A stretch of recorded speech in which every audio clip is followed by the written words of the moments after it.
Baik. Bismillahirrahmanirrahim. Astagfirullahaladzim. Assalamualaikum warahmatullahi ta'ala wabarakatuh.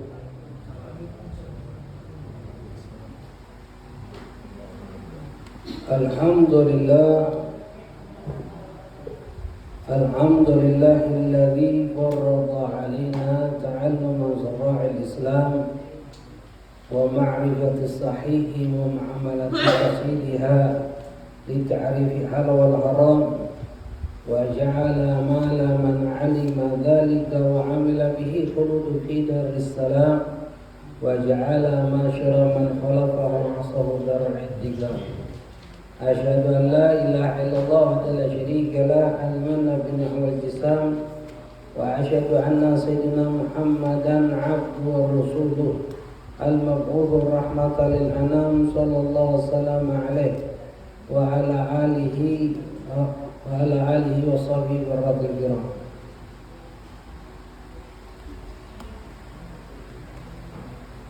Ayyuhal aba ikhwan mustami'in hadirin rahimahullah rahimakumullah.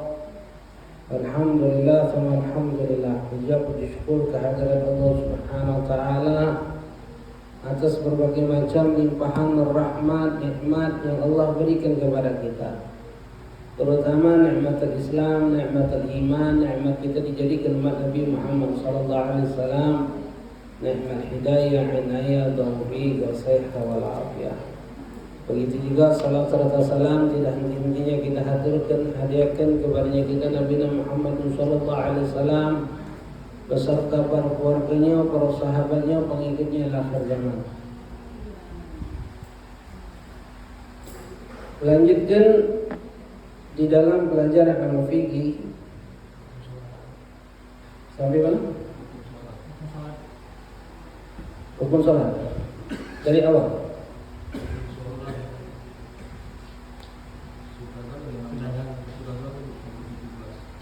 Sudah sampai terjun. Satu-satunya belum ya? Kasih banyak.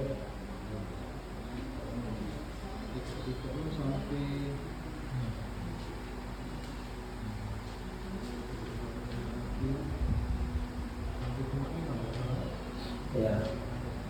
Sika-sikanya belum kita bahas kan? Sekarang masuk di dalam tentang rukun sholat. Yang pertama di dalam arkanus sholat. Jadi di dalam sholat itu ada perkara yang wajib, ada perkara yang sunnah. Yang wajib dinamakan rukun, yang sunnah dibagi dua nanti, ada sunnah abad, ada sunnah hayat. Sekarang masuk di dalam rukun sholat itu ada 17. Yang pertama adalah niat. Lihat yang pertama.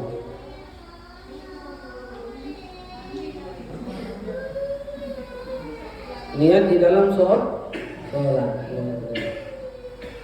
Ai bi qalbi fala yajibu nutqu biha bil lisan lakin san. Niat di dalam sholat. Niat itu di dalam hati. Niat itu di mana? Di hati. Hati yang memikirkan sama berbeda. Hati yang memikirkan sama berbeda.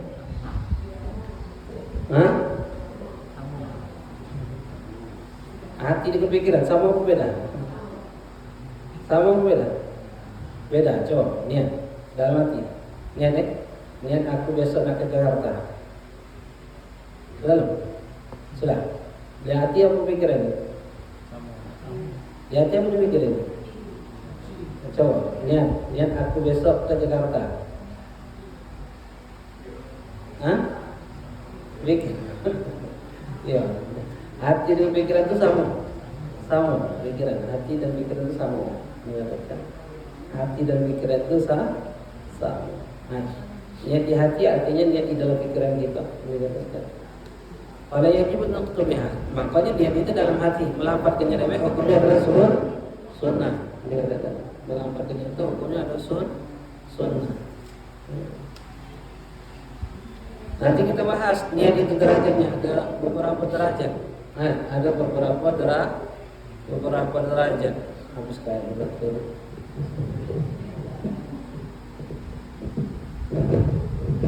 Niat itu ada berapa derajat dikatakan?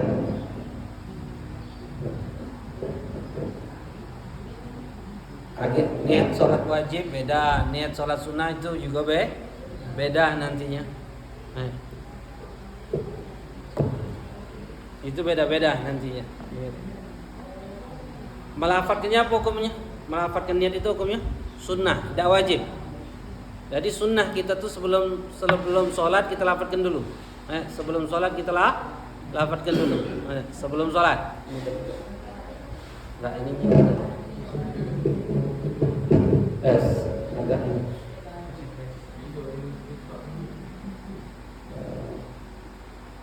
Melafadzkan niat itu hukumnya adalah sunnah. Jadi sebelum sholat itu kita lafadzkan dulu. Usalli fardha maghribi ma'muman atau imaman lillahi ta'ala, atau usalli fardha maghribi. Pas takbir Allahu Akbar. Dari Hamzah Allah sampai Allahu Akbar. Allahu Akbar. Allahu Akbar. Mulut kita melafadzkan niat, mulut kita melafadzkan takbir, hati kita menghadirkan niat.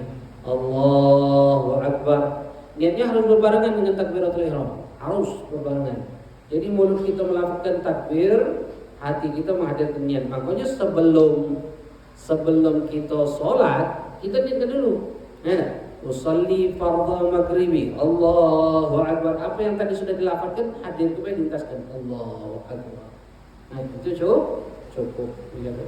Niat itu harus berbarengan dengan takbiratul ihram. Yang kedua adalah takbiratul ihram.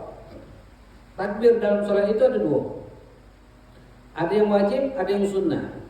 Yang wajib namanya takbiratul ihram. Yang sunnah namanya takbir intiqalah, takbir perpindahan. Allahu Akbar, sami Allahu liman hamidah, Allahu Akbar, Allahu Akbar. Apa hukumnya itu?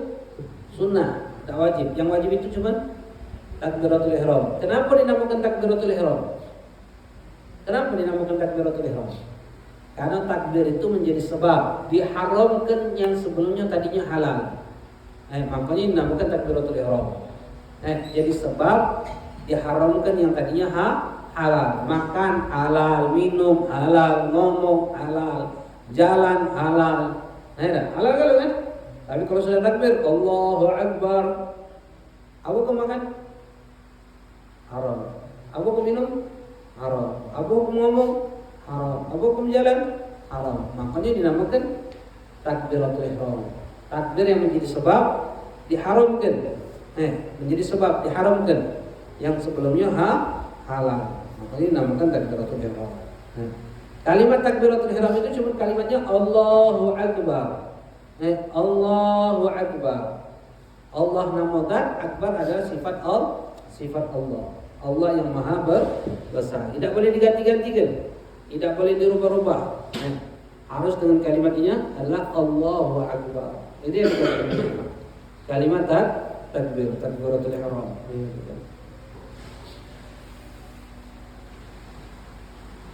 Dalam takbir itu nanti ada syaratnya. Ada 16 syarat sahnya takbiratul ihram. Kok syarat tidak dilakukan tidak sah takbirnya. Kalau takbirnya tidak sah, sholatnya tidak sah juga. Nanti itu dibahas. Kemudian yang ketiga adalah qiyamu 'ala qadiri fil fardhi, berdiri bagi yang mampu di dalam salat yang wajib. Wajib untuk tegak, wajib untuk berdiri. Nasbu faqar dhahri, menegakkan tulang punggungnya. Wajib tegak. Bahkan wa'in atara gerasu, sunnahnya kepalanya ditundukkan. Jadi kepala ini nunduk dari awal salat sampai akhir salat nunduk kepala ini. Melihat tempat apa? Melihat tempat sujud. Allahu Akbar. Jadi bukan pucuk, bukan ke depan. Jadi kepala kita sudah nyinggung tempat sujud, baru takbir. Allahu Akbar, baru turun. Kemudian wajib kita sholat di dalam sholat wajib itu wajib tegak. Walau qadir ala dzalika bimu'in. Walaupun kita baca tegak tapi dengan bantuan. Wajib tegak. Anak ini baca tegak, cuma pegangan, wajib tegak dengan pegangan. Wajib tegak itu. Tidak boleh bagi seorang yang mampu untuk tegak untuk sholat duduk, tidak boleh. Tidak boleh. Selagi dia baca tegak maka dia wajib untuk tegak. Walau bi ukaza, walaupun dengan tongkat. Walau bi ujrah, walaupun dengan upah, mupawo. Baik anak baca tegak, cuma ditegai wong. Terus wong itu tak galak negai anak kecuali bayar. Wajib bayar. Nah, kalau kita punya kelebihan, wajib bayar dia untuk biar bisa sholat dalam keadaan tegak. Ada kewajiban tegak itu dalam sholat itu. Nah, jadi selagi baca tegak, wajib tegak sholatnya. Nah, walaupun dengan bantuan. Beda kalau seandainya mempertahankan tegak itu dah baca. Mana ni kalau tegak pusing kepala anak. Anak tegak nahan sakit, masyaddah kata ulama. Batasnya ukuran kata ulama, kullu ma yuhibbu khusyu'ahu aw kamalahu aw yakshuru bihi masyaddah la tutamul adatan. Setiap sesuatu yang bisa menghilangkan kekhusyuan di dalam solat, kesempurnaan khusyuk di dalam solat, atau adanya masyaddah, kesulitan, kesusahan yang biasanya tidak bisa ditanggung dengan kebiasaan, maka pada saat itu boleh sholat duduk. Jadi kalau seandainya tegak tuh sakit kepala, nahan sakit, nahan sakit, akhirnya hilang khusyuk karena nahan sakit tadi, baru boleh duduk. Beda kalau seandainya cuma tak baca tegak kecuali dengan bantuan. Mana nih kalau tegak ni kaki ini harus pegangan, wajib tegak. Sering tak kita nyingok kadang ada wong bapak-bapak kadang solat ke masjid bawa tongkat kursi tu nak. Dari rumah berjalan ke masjid, sampai masjid itu kursi diduduknya. Dibukanya dia duduk di kursi. Lalu takbir, Allahu Akbar. Sah tak solat? Tak sah solat. Kenapa tak sah? Karena tegak baca. Hanya dia ngapa solat duduk? Oh yo, kaki aku tidak baca ditekukkan. Tegak baca, baca. Rukuk baca, baca. Tidak baca. Yang tak baca apa? Sujud misalnya. Berarti apa yang anda lakukan? Solat itu tegak. Takbir, rukuk, i'tidal. Pas nak sujud baru duduk dan itu. Pas nak sujud baru duduk. Bukan berarti langsung bagi dia langsung duduk. Tak boleh. Itu penting. Ingat itu. Selagi dia baca tegak, maka dia wajib tegak. Baca solat di pucuk kapal, misalnya kapal goyang. Kalau kapal goyang baru nyampak, baru boleh solat duduk. Ini yang dikatakan ulama. Wajib menuntut tegak tersebut. Nah, kalau sudah tidak mampu untuk tegak, sudah memang tidak mampu dan untuk tegak, baru solat duduk. Kalau selagi baca duduk, wajib solat duduk. Bagaimana kalau solat duduk menimpal anak? Tak baca duduk menimpal anak, baru solatnya. Kalau tak baca duduk, hidup miring dulu. Kalau kiblat ke sana, miring dulu. Kepala ke sana, kaki ke sana miring. Kalau kiblat ke sana misalnya, miring dulu. Sebelah kanan, tidak baca sebelah kanan, sebelah kiri. Jadikan arah kiblat. Kalau tidak baca atau miring juga baru terlentang. Itu tertib pokoknya. Terlentang itu apa? Kepala ke sana, kakinya yang jadi ke arah kiblat. Kepalanya diangkat kayak gini, pakai bantal dengan apa? Kepalanya diangkat dengan bantal apa? Telapak kaki yang dihadapkan arah kiblat. Itu tertib. Jadi tidak baca tegak baru duduk. Tidak baca duduknya sama sekali baru tidak miring. Tidak baca tidak miring baru terlentang. Mada ma'akil thabitan la tatruku sholat. Selagi akal masih ada, boleh tak dia meninggalkan sholat? Tidak boleh dia meninggalkan sholat. Batasannya apa? Akal. Batasannya akal. Selagi akal masih ada, maka wajib bagi dia untuk sholat. Wajib bagi dia untuk sholat. Kewajiban tegak ini dalam sholat ini dalilnya apa? Riwayat daripada Imran bin Husain. Siapa nama sahabatnya? Imran bin Husain. Imran bin Husain min kubarus sahabat, termasuk pembesar sahabatnya Rasulullah SAW. Yang kita kenalkan sahabat Nabi itu cuma Abu Bakar, Umar, Utsman, Ali. Siapa lagi? Bilal, Sa'ad bin Abi Waqqas. Itu yang kenal. Tapi Imran bin Husain bin kubarus sahabat, pembesar sahabat juga. Termasuk para pembesar sahabatnya Rasulullah. Imran bin Husain ini sakit wasir, ambil. ambilin parah. Tapi tetap sabar dan dia bersyukur dengan sakitnya tersebut. Akhirat itu dijingoklah, dibesuk oleh Rasulullah. Lalu dia nanya, ya Rasulullah, cak mana sholat aku nih? Cak mana sholat? Kaifa salat usalli? Maka Rasulullah katakan, salli qa'iman, salat kau dalam keadaan berdiri. Fa illam tastati fa qa'idan, jika kau tidak baca tegak baru duduk. Fa illam tastati fa ala janbin, kalau tidak mampu duduk baru tidur miring. Jadi tegak, duduk, tidur miring. Pala sana kakinya sebelah kanan, baca sebelah kiri. Tidak ada kena kiblat. Tidak baca juga kata Rasulullah. Ada. Fa'ilam tastati fal mustaqiyah. Jika tidak mampu juga tidur miring, maka terlentang. La yukallifullahu nafsan illa wus'aha. Allah itu tidak akan pernah memberikan beban kepada seorang hamba kecuali hambanya mampu dengan beban itu. Ingat kembali ini hadis. Allah itu tidak akan pernah memberikan beban kepada seorang kecuali seorang itu mampu. Jadi tidak usahlah permasalahkan bebannya dalam hidup kita tuh. Yang harus kita permasalahkan apa? Jangan permasalahkan beban. Kenapa? Pasti beban itu mampu gitu. Pasti, tidak mungkin Allah memberikan beban kepada hambanya melampaui batasannya, tidak mungkin. Tidak mungkin. Walaupun sampai dengan kematian, tidak mungkin. Pasti mampu, setiap beban itu pasti mampu. Pasti, yakini pasti. Jadi masalahnya itu bukan bebannya dalam hidup kita. Masalahnya apa? Sikap kita terhadap beban itu. Itu yang jadi masalah dalam hidup. Nah, yang harus kita perhatikan adalah sikap kita terhadap bebannya. Kalau bebannya sudah pasti, kita bisa jalani. Jangan ngomong, aku tidak sanggup dengan beban ini, sahunan aku ini susah dan tidak, pasti baca. Tidak mungkin tidak, pasti baca, pasti mampu. Cuma sikap kitanya terhadap beban itu, aku tidak mampu. Nah, sikap itunya, tidak mampu, merasa ini, merasa itu, lelah, capek, segala macam. Itu sikap itunya. Bukan bebannya, sikapnya kita terhadap beban itu yang jadi masalah. Nah, wong ini kita kadang fokus dengan bebannya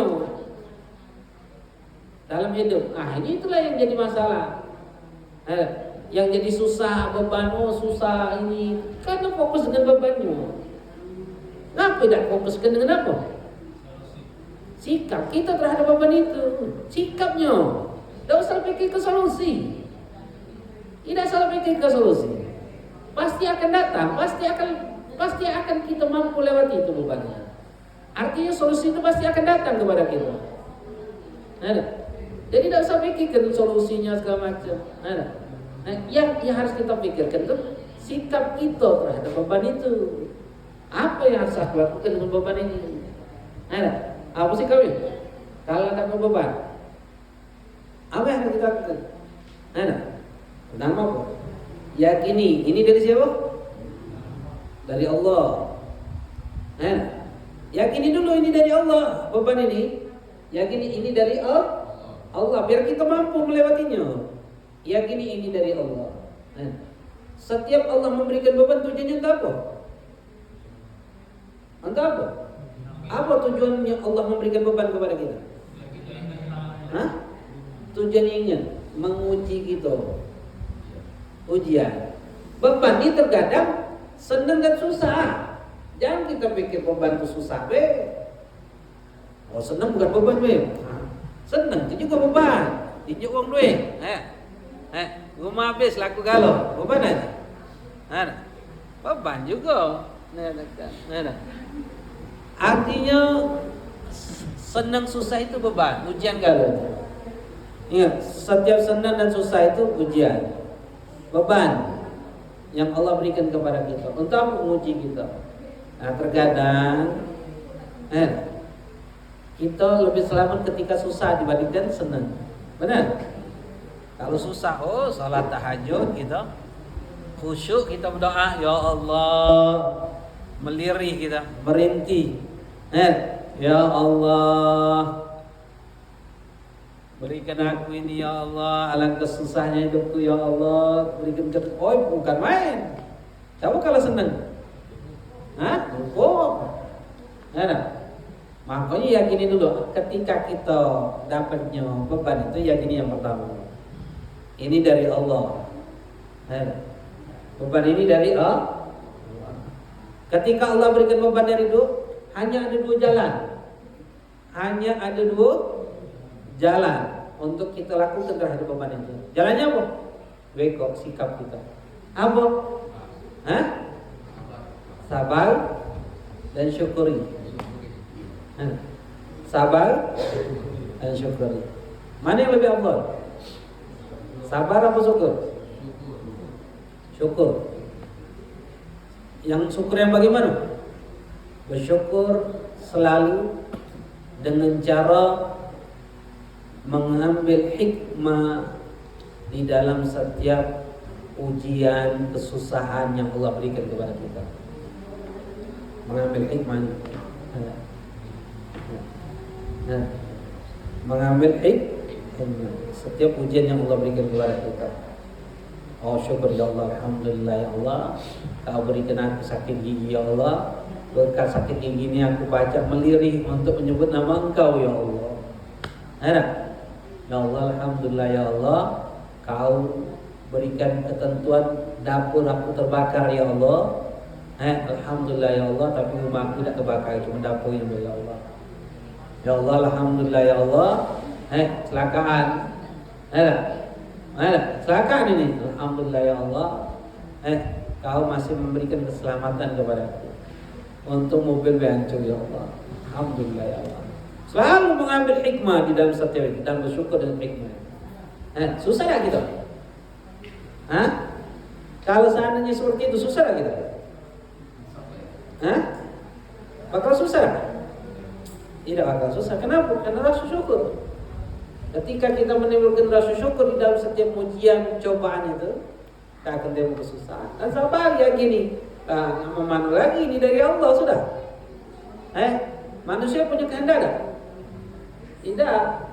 Kehendak manusia di dalam kehendaknya Allah. Apa yang diinginkan oleh kita adalah bagian apa yang diinginkan oleh Allah. Ya jalan ini dalam hidup kita ini. Makanya la yukallifullahu nafsan illa wus'aha. Allah tak akan memberikan beban kecuali atas dasar kemampuan kita untuk menerima beban itu. Dobitnya itu sudah, ukurannya itu sudah. Tidak akan melampaui. Jadi jangan pikirkan bebannya. Ngapo dia jahat sama aku, salah aku. Ngapo? Tidak usah pikir. Memang dia adalah makhluk Allah yang Allah kirim untuk aku, untuk apa terjadi? Menguji aku. Aku dibaca bersyukur, sabar, tapi tidak. Itu beda. Sudahlah, memang baik. Jalannya baik itu. Makanya sering ana sampaikan kata Allah tu ajibtu liman aidana bi qadar kaifa yalqa. Aku heran dengan manusia ini diyakin dengan takdir, ngapo macam malah. Kita lagi dalam ajibtu liman aidana bi qadar kaifa yata. Aku heran melihat manusia ini yakin dengan takdir, ngapo dia baca susah. Ngapo itu susah? Kenapa?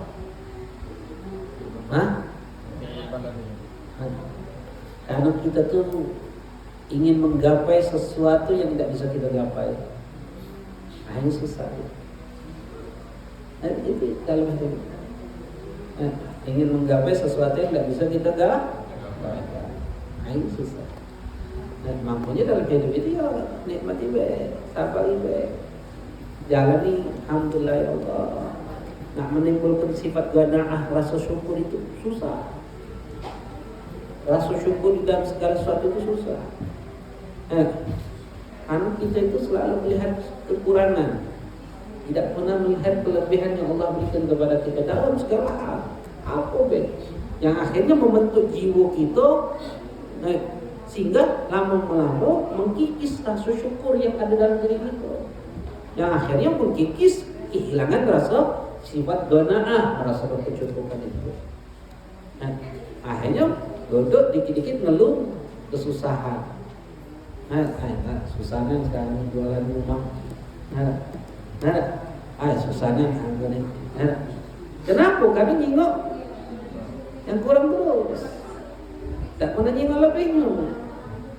Akhirnya lama-lama sifat yang seperti itu, karakter yang seperti itu mengkikis sifat gonaah yang ada dalam diri kita. Makanya kita harus, makanya syariat agama itu ngajarkan bagi kita untuk selalu melihat apa? Melihat sesuatu yang di bawah kita dalam urusan dunia. Supaya apa? Menimbulkan rasa syukur. Melihat sesuatu yang di atas kita di dalam perkara agama, supaya kita mujahadah.